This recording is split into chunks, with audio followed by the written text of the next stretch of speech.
जैन साथियों, भारतीय जनता पार्टी और संघ की मानसिकता का खुलासा करने के बाद आज पहली बार भागवत जी सफाई देने के लिए मैदान में उतरे हैं। बार बार हम लोग जनता के बीच में जा रहे हैं और कह रहे हैं कि भारत में बाबा साहब डॉक्टर भीमराव अंबेडकर जी का संविधान माना जाता है, लेकिन भाजपा में भागवत जी का संविधान माना जाता है।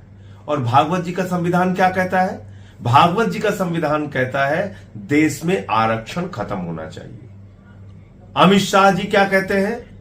50 साल तक देश में राज करेंगे, यानी कि चुनाव खत्म होगा। 400 सीट चाहिए, अरुण गोविल जी कहते हैं 400 सीट चाहिए, मोदी जी कहते हैं 400 सीट चाहिए, लल्लू सिंह जी कहते हैं, ज्योति मिर्धा कहती हैं, अनंत हेगड़े कहते हैं। क्यों? कहते हैं संविधान बदलना है, इसलिए 4 सीट दे दो, 400 सीट दे दो। मेरे मुंह से 4 सीट निकल गया। हो सकता है हकीकत में आप यही कर दें, लेकिन 400 सीट क्यों मांगी जा रही है? क्योंकि संविधान बदलना है। संविधान बदल के आरक्षण खत्म करना है, वोट खत्म करना है, देश के लोकतंत्र को खत्म करना है।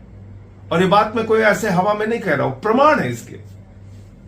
50 साल किस फॉर्मूले के तहत राज करेंगे अमित शाह जी? क्योंकि चुनाव खत्म करना है।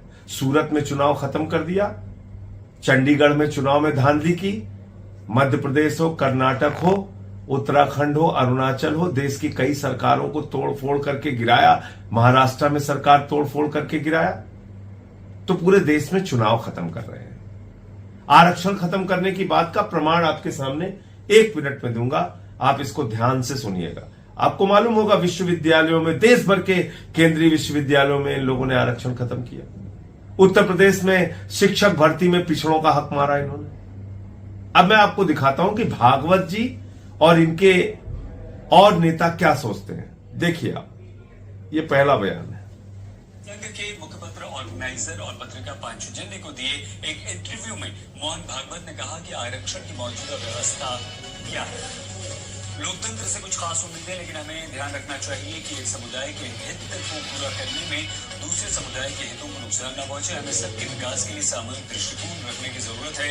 हमें समझना होगा कि हमारा हित व्यापक राष्ट्र हित में ही निहित है। ये मोहन भागवत जी का बयान।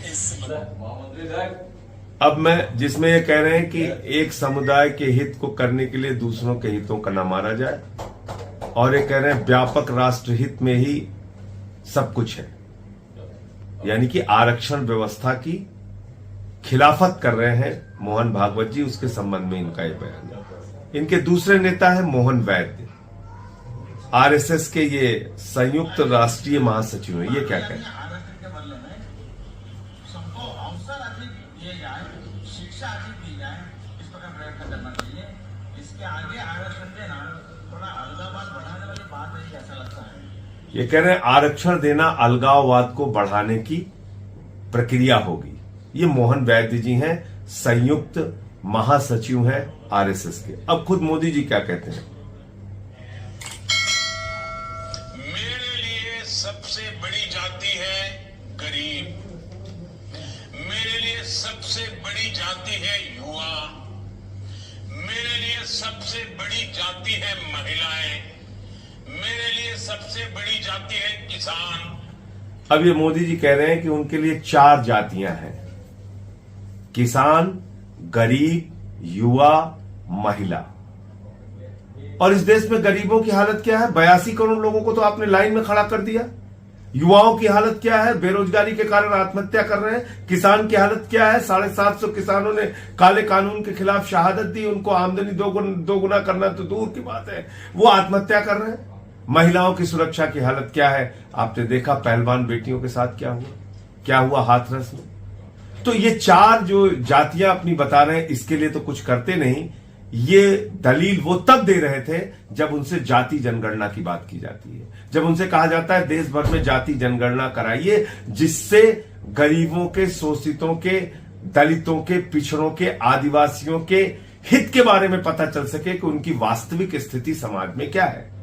उसका विरोध करते हैं और आप ये देश भर को ज्ञान दे रहे हैं। इसलिए मैं बार बार कहता हूं, मैं प्रामाणिक तौर पे बात कह रहा हूं, भारतीय जनता पार्टी देश का संविधान खत्म करेगी, चुनाव को खत्म करेगी आरक्षण को खत्म करेगी, क्योंकि देश बाबा साहब डॉक्टर भीमराव अंबेडकर जी के संविधान को मानता है, भारतीय जनता पार्टी भागवत जी के संविधान को मानती है। जागिए और देश का संविधान बचाने के लिए, आरक्षण बचाने के लिए, वोट की ताकत बचाने के लिए अपना वोट कीजिए।